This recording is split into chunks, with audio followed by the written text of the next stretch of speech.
Sounding off, mastering English phrases.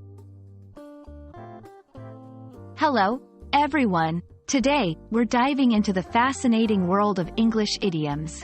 Specifically, we'll explore the phrase, sounding off. This video aims to help you understand its meaning, usage, and nuances in everyday English. Let's get started. Sounding off is a versatile phrase in English. It generally means expressing an opinion loudly or forcefully. This idiom is often used when someone is speaking up about something they feel strongly about, whether in agreement or disagreement. The phrase likely has military origins, where sound off was a command for soldiers to count off. Over time, it evolved in everyday language to signify someone making their presence or opinion known. Variations include sound off on something, indicating the specific subject of the opinion. 1. In agreement, she sounded off in support of the new policy.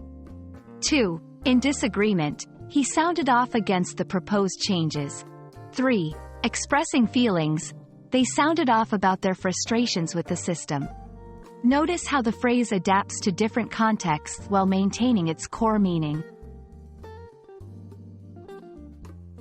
Context is key. Pay attention to the speaker's tone and context. Sounding off can be positive or negative. Use sparingly. This phrase is more informal and best used in casual conversations or personal writing. Cultural nuances. In some cultures, sounding off might be seen as rude. It's important to understand the social norms of the English-speaking community you are interacting with. And that wraps up our exploration of sounding off. Remember, mastering idioms like this can add flavor and authenticity to your English conversations. I hope this video has been informative and enjoyable. Keep practicing, and don't hesitate to sound off in the comments about any questions or thoughts you have.